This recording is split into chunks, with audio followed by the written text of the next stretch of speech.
This is the story of Jake and Ethan that serves as a gentle reminder about the changing nature of value in the workplace. Jake, a veteran of the Chicago warehouse scene, lived by a philosophy that equated success strictly with the physical toll one was willing to endure. He believed that the only path to job security was through a relentless, 18-hour-a-day grind.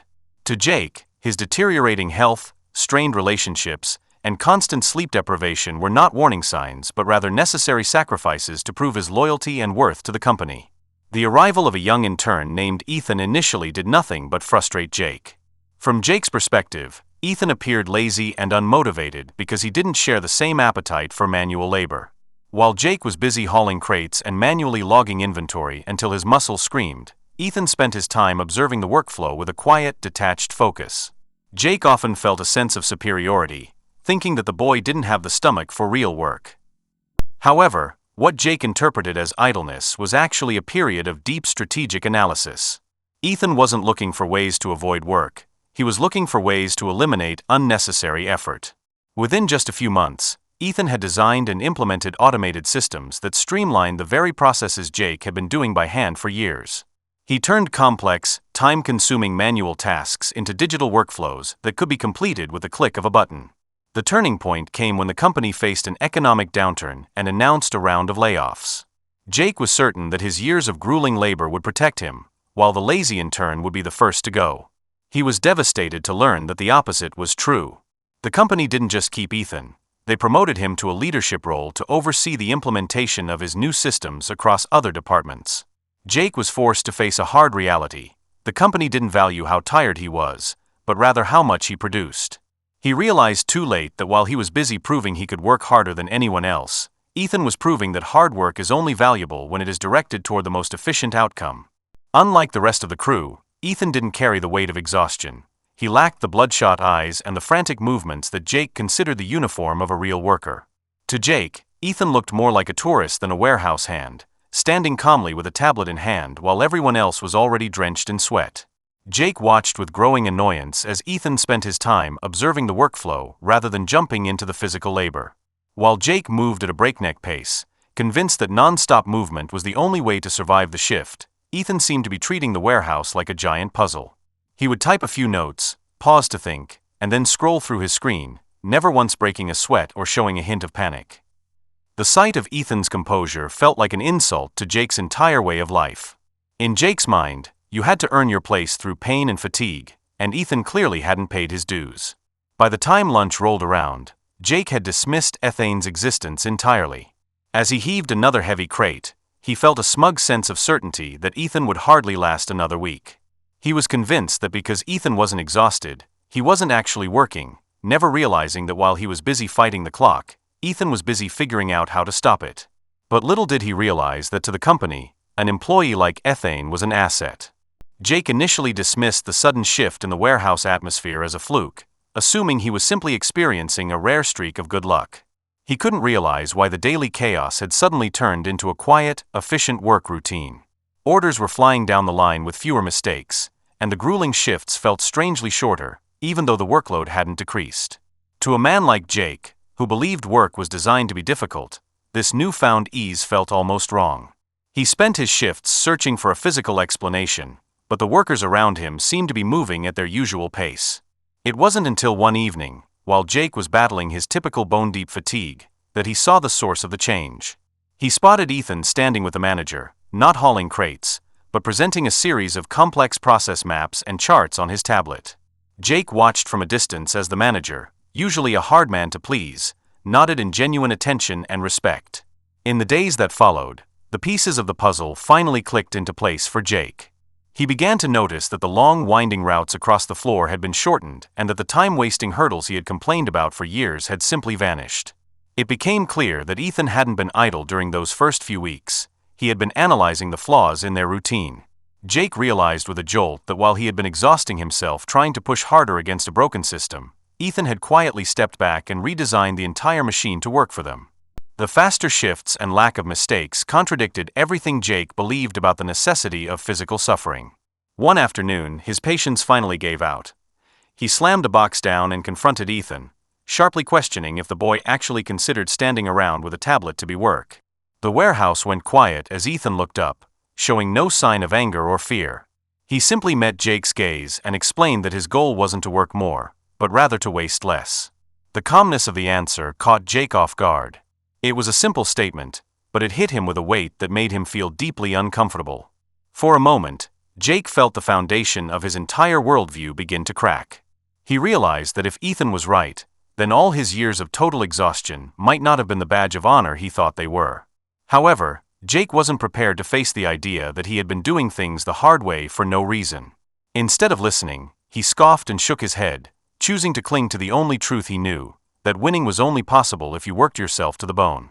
Soon, the news of the layoffs hit the warehouse like a sudden thunderclap, instantly turning the usual noise into a heavy, suffocating silence.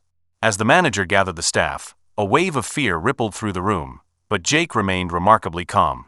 He felt a sense of total security, convinced that his years of non-stop labor and his first-in, last-out mentality made him indispensable.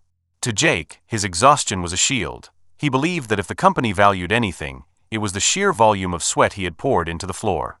The atmosphere grew tense as names were read off, but Jake didn't truly start listening until he heard his own. The world seemed to blur around him as the shock set in, and he waited in vain for someone to tell him it was a mistake or a cruel joke. He couldn't wrap his head around how his loyalty and effort could result in a termination notice. The final blow came moments later when the manager announced that Ethan was being promoted. Jake watched in disbelief as the intern he had mocked for being lazy was rewarded with a higher position while he was being shown the door. The realization hit him with a painful force. All his sacrifices and 18-hour days hadn't protected him at all. In that moment, Jake wasn't just exhausted, he was broken. He finally understood that the lifelong rule he had trusted, the belief that working harder was the only way to survive, had completely failed him. The hardest part for Jake wasn't the loss of the job, but the crushing weight of the silence that followed. Without his 4:30 a.m. alarm or the familiar rush to beat the sunrise, his apartment felt alien and empty. By the third day of unemployment, the stillness became unbearable, leaving him to sit and stare at his own hands. Those hands were covered in scars and calluses, physical evidence of the years he had sacrificed, yet they had ultimately led him to a dead end. As the hours stretched on, Jake struggled to find a sense of identity without the grueling routine that had once defined his life. He found himself trapped in his own mind, replaying every skipped meal and every ignored ache that he had once worn like a badge of honor. He had always been certain that being the hardest worker would eventually pay off, but the reality of his empty room suggested otherwise. A quiet, painful frustration began to grow within him as he questioned whether his entire philosophy had been a mistake. He started to realize that his relentless effort hadn't actually moved him forward, it had only kept him in place. In that heavy silence, Jake finally confronted the most uncomfortable truth of all. He hadn't lost because he lacked grit or determination. He had lost because he had been so busy working that he never once stopped to think. After a week of feeling lost in a world without structure, Jake was startled by a sudden knock at his door. He was shocked to find Ethan standing there, looking as composed as he had been on the warehouse floor. When Jake demanded to know why he had come, Ethan didn't hesitate. He told Jake that he was the hardest working person he had ever met, but then added that this was exactly why Jake was currently struggling. The honesty of the statement hit Jake with a weight he couldn't ignore. Instead of getting angry or defensive as he had in the past, Jake found himself stepping aside to let Ethan into the apartment. He realized that the old walls he had built around his grind were finally starting to crumble. Inside the quiet apartment, Ethan looked Jake in the eye and told him flatly that he didn't need to increase his effort. He explained that the secret wasn't about working harder, but about learning to work differently. For the first time in his life, Jake didn't feel the need to argue. He simply stood there and listened, finally ready to entertain the idea that there might be a better way to live than through pure exhaustion. The transition wasn't easy for Jake because what Ethan offered wasn't a magic fix. It was the uncomfortable challenge of changing his entire mindset. In the beginning, Jake felt as though he were betraying his own values. Being told to pause and think before acting felt like a form of laziness to him, and he found this mental stillness more frustrating than any 18-hour shift he had ever worked. To Jake, if he wasn't moving, he wasn't producing. Ethan didn't try to win the argument with words. Instead, he used demonstrations. He taught Jake how to deconstruct a task, identify wasted movements, and focus exclusively on the steps that actually drove results. While Jake often found himself falling back into his old habit of rushing and overworking himself on unimportant details, Ethan was always there to calmly point out the inefficiency. He didn't criticize Jake, he simply provided clarity on how much energy was being thrown away. Eventually, the wall of resistance inside Jake began to crumble as he started to recognize patterns that he had been blind to for years.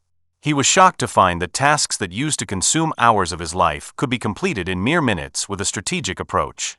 The exhaustion he had once worn as a badge of honor started to look like a tragic waste of potential. The most profound realization came at the end of a workday when Jake noticed something he hadn't felt in decades. He wasn't drained. His body wasn't aching, yet his output was higher than it had ever been. He finally saw the truth that had eluded him during all those years in the warehouse. Progress isn't born from pure effort, but from clear direction. Jake realized that he wasn't just gaining a new set of professional skills, he was finally learning how to look at the world with open eyes. When Jake finally stepped back into the workplace, the environment felt familiar, but he moved through it as a completely different man. Although the noise and pressure of the job remained the same, Jake no longer felt the desperate need to prove his worth through sheer physical suffering. Instead of throwing himself headfirst into the chaos, he took a moment to pause and observe. For the first time in his career, he felt he was actually in control of his environment rather than being a victim of it. His new approach was defined by precision and intention. By eliminating every wasted movement, he found that tasks which used to leave him breathless now felt manageable and nearly effortless. The people around him began to take notice, but their reasons had changed. They no longer admired his stamina but were instead baffled by his results. When his coworkers asked how he finished so quickly without becoming exhausted, Jake didn't offer complicated explanations. He simply operated with a quiet confidence, knowing exactly where to place his energy. As the weeks went by, his career began to move forward in ways he had never experienced. He was given more responsibility, yet the burden felt lighter than ever. Promotions followed, and he realized they weren't being handed to him because he was the most tired person in the building, but because he was the most effective. The greatest irony for Jake was that he was now working fewer hours than he ever had in his life. The 18-hour days were a thing of the past, replaced by a balance that allowed him to achieve more than he ever did during his years of grinding. Looking out over his new life, Jake understood that his comeback hadn't been fueled by working harder, it was fueled by finally learning how to work the right way. Looking out over the sprawling city, Jake watched the lights flicker like a massive, living machine. The silence on the rooftop was no longer something he feared. Instead, it felt like a moment of absolute clarity. He reflected on the years he had spent treating the city as a battlefield, convinced that sheer endurance was the only way to rise to the top. While that belief had once given him a sense of identity, he realized now that it had also acted as a blindfold. He understood that hard work wasn't necessarily his enemy, but it certainly hadn't been the complete solution he thought it was. As he compared his past life of endless exhaustion to his current reality, where he had more time, a sharper focus, and better results, the difference was staggering. He saw that his life was no longer slipping away one shift at a time. It became clear to him that hard work without a clear direction can actually become a trap that holds a person back. As he stood in the cool night air, Jake finally embraced a powerful truth. While hard work can move you, it is strategic work that determines how far you actually go. He realized that the most important question a person can ask themselves isn't about how much effort they are putting in, but whether they are moving in the right direction at all. With a quiet smile, he accepted that he had finally stopped running in circles and started moving toward a future he actually controlled. The story ultimately invites everyone to take a hard look at their own lives and consider whether they are truly moving forward or simply running faster on a treadmill. It points out how easy it is to mistake being busy for being productive, especially when a day is so packed that it leaves a person completely exhausted. However, the narrative emphasizes a truth that many choose to ignore: business and progress are not the same thing. Jake's journey serves as a reminder of this lesson, as he gave everything he had and still fell behind until he finally changed his approach. The story challenges people to be honest with themselves about whether they are working with purpose or simply working a lot. In the end, it suggests that the value of one's time isn't measured by the number of hours clocked, but by whether those hours are actually moving a person closer to their true goals. This YouTube channel is your daily push to become stronger, more focused, and truly unstoppable. Here, you'll find powerful stories, practical strategies, and motivation that actually stays with you long after the video ends. Every video is created to ignite that spark within you, the drive to rise, keep pushing forward, and refuse to settle for anything less than your absolute best. If you're ready to take control and turn your mindset into your greatest strength, hit that like button and subscribe to stay connected.